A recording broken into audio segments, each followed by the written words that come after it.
हम सबको पता है पाकिस्तानी बच्चों में टैलेंट की कमी नहीं है। मौक़े अगर उन्हें मिल जाएं, अपॉर्चुनिटीज़ अगर उन्हें मिल जाएं, अच्छी तालीम, अच्छे असातिज़ा, और फिर आप देखें कि ये बच्चे क्या करते हैं। तो भाई आप गई थी, कुछ कंपटीशन वगैरह था? What was that? बिल्कुल, एक्सपो सेंटर में जो है एक एक्सपो लगा हुआ था उसका टेक्नोफेस्ट के नाम से, और वहाँ पर डिफरेंट यूनिवर्सिटीज़ के बच्चों ने अपने डिफरेंट टाइप के प्रोजेक्ट्स जो थे वो वहाँ पर शोकेस किए हुए थे। और देख के मुझे अंदाज़ा हुआ कि बच्चे किस कदर टैलेंटेड हैं। आप यकीन करें, एक हमने स्पेशली कवर किया है जाकर, जिसको मैंने देखा, मुझे लगा कि ये आइडिया इन बच्चों में आ सकता है, तो इसका मतलब है कि भाई ये हमें क्यों नहीं आ सकता, हमें क्यों नहीं आ सकता, या कितने आइंस्टाइन हमारे पाकिस्तान में मौजूद है। उन्होंने एक ऐसी मशीन बनाई है, डायरेक्ट आइंस्टाइन से मिला दिया इनको। यकीन कीजिए, आप सब अभी बता दें, सब बता दूं, आप नहीं बताएं, प्लीज मत बताएं, क्योंकि ये बच्चे आए थे हमारे पास, हमने इनसे वादा किया था, क्योंकि वक्त मुख्तसर था, हम इनसे यहाँ गुफ्तगू नहीं कर सके थे, तो वी थॉट कि हम उनके पास खुद चले जाते हैं और खुद बताते हैं आपको कि इन बच्चों ने कारनामा क्या सर अंजाम दिया है, provided the current situation of Pakistan, जितनी हमारी पानी की कमी है। तो चलिए आपको दिखाते हैं सोनिया कहाँ गई और उन्होंने क्या देखा।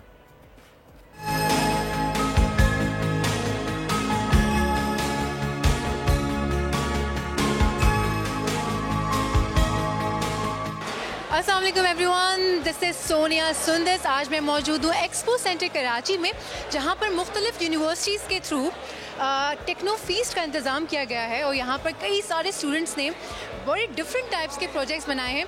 टेक्नोलॉजी में काफ़ी आगे पहुँच गया है पाकिस्तान। सो मेरे साथ चलिए अंदर और हम जानते हैं कि कौन कौन सी यूनिवर्सिटीज़ हैं और कौन कौन से प्रोजेक्ट्स जो है वो बनाए हैं यूनिवर्सिटीज़ ने। Come with me.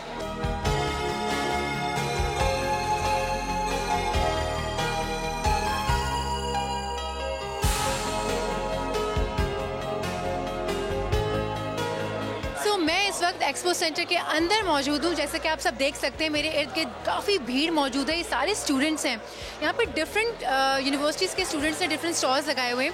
मैंने अभी सबको गो थ्रू किया है, बट समहाउ मुझे जो अट्रैक्ट किया है वो ये स्टॉल अट्रैक्ट कर रहा है।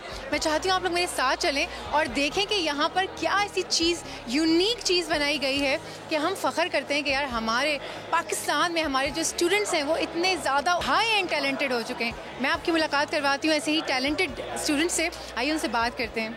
अस्सलाम वालेकुम। अस्सलाम वालेकुम अस्सलाम। अच्छा, मैं अभी सब जगह घूम कर आई हूँ, तो मुझे आपकी मशीन बहुत अट्रैक्ट की है। तो मैंने यहाँ पर पूछा इनसे कि ये किस टाइप की मशीन है। इन्होंने मुझे बताया कि एक ऐसा सिस्टम बहरिया यूनिवर्सिटी के टैलेंटेड स्टूडेंट्स ने बनाया है। ये एक ऐसी मशीन इन्होंने बनाई है जो कि तकरीबन 60% जो हवा में नमी का तनासुब होता है वो उसको एब्जॉर्ब करती है, उसके बाद वो प्रोसेस करती है और उसे खालिस पीने वाले पानी में कन्वर्ट करती है।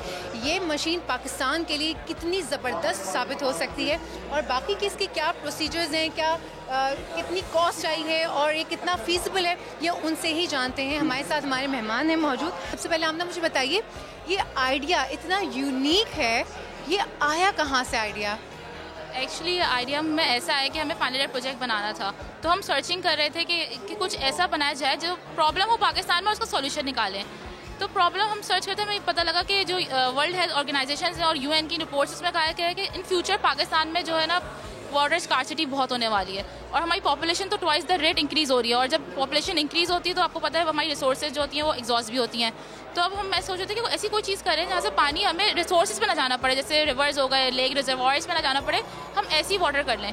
फिर हमने इसमें सर्चिंग की तो पता लगा कि इंटरनेशनली जो ब्रांड्स हैं ना वो इस पर काम कर रहे हैं। तो हमने क्यों ना पाकिस्तान में भी हम लोकली काम इसको किया जाए, क्योंकि जो इंटरनेशनली वर्क कर रहे हैं वो 10 लाख 11 लाख 12 लाख की उनकी कॉस्ट है, तो क्यों इतना हम हाई कॉस्ट में लेंगे, और यहाँ पे ही क्यों इतना नॉर्मल कॉस्ट करेंगे हमारी जो पाकिस्तान की आवाम है वो भी इसको आराम से खरीद सके। मुझे बताइए प्रोसेस कैसे करता है ये?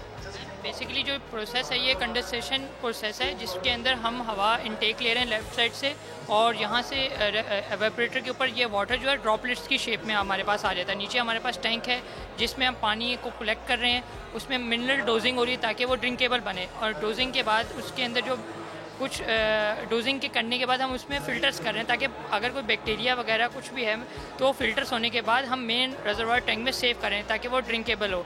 तो ये इसका एक मेन प्रोसेस है। वैसे जनरली जब इस तरह के ज़बरदस्त किस्म के कोई प्रोजेक्ट्स इंट्रोड्यूस करवाए जाते हैं तो आपको डिफरेंट कंपनीज़ या इदारे रब्ता करते हैं कि हम आपको स्पॉन्सर करते हैं या हम इसमें इन्वेस्ट करते हैं। सो पाकिस्तान के किसी इदारे ने आपसे कोई रब्ता किया है, कोई कॉन्टैक्ट, कुछ कि हम इसको स्पॉन्सर करें या हमारे पास रखवाया जाए या हम इन्वेस्ट करें इसमें?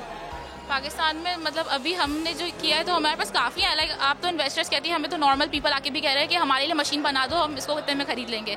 तो इन्वेस्टर्स भी काफ़ी अभी हमें रीच आउट हुआ है कि हमें ये इन्वेस्टर्स बना रहे हैं, तो हम है कि हम इसको और बेटर करेंगे, इससे भी अच्छी, क्योंकि तो हमारा प्रोजेक्ट था ना, इससे बेटर इसकी बॉडी करके इसके और फीचर्स, इसको थोड़ा साइज़ कम्पैक्ट करके हम इसको बनाएंगे एंड देन इसको हम फिर मार्केट में लॉन्च करेंगे। इसको मज़ीद क्या बेहतर बनाए कि क्या इसको ऐसे करेंगे आपके और बेहतर हो सके? लाइक अभी तो 60% हवा में जो नमी है वो उसको कैच करता है, उसको प्रोसेस करता है पानी। तो अब जब इसको एडवांस लेवल पे लेके जाएंगे तो क्या ऐसा हो सकता है कि पानी जो है वो 90% बनना शुरू हो जाए बजाय 60% के, और दूसरा जो बॉडी है वो थोड़ी सी बड़ी है, थोड़ा कॉम्पैक्ट साइज़ हो, तो उसमें क्या किया जा सकता है? इसमें ये हो सकता है, ये 3 वेरिएंट पे बन सकती है। एक आपका स्मॉल, जिसके ऊपर आप एक स्मॉल फैमिली के लिए बना लें। एक होता है कमर्शियल लेवल जो बड़ा बना होगा, जिसके अंदर आप पानी 70 litre per day 200 per day आप जनरेट कर सकते हैं। अभी जो हमने ये मशीन बनाई ये इस तकरीबन 3 to 5 फैमिली मेम्बर्स के लिए बनाई है,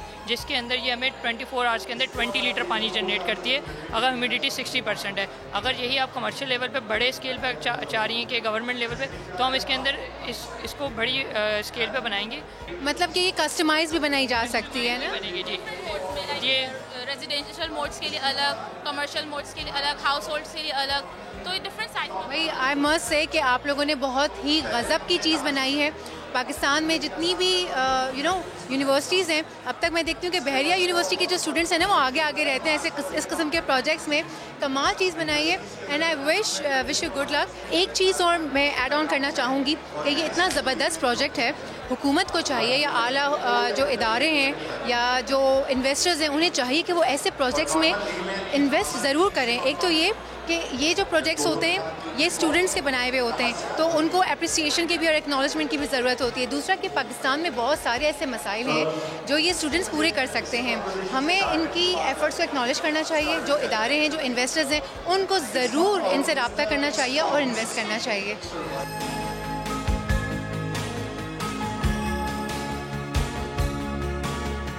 ऑलराइट, तो आपने देखा कि बच्चे जो हैं उनकी सोच कहाँ तक जा चुकी है। बाय द वे दुनिया के कुछ ममालिक में ये चीज़ होना शुरू हुई है, लेकिन नाउ आई एम वेटिंग कि इसको कमर्शियली इसका आगाज़ किया जा सके, ताकि जो हमारे घरों में टैंकर में पानी आता है ना उसका हम कुछ तो इलाज कर सकें, हम हवा पकड़ के फटाफट पानी बना लें।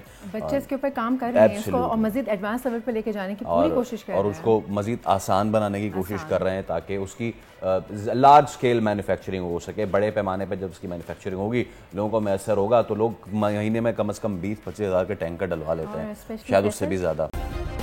सब्सक्राइब करें और बेल दबाएं ताकि कोई खबर रह न जाए।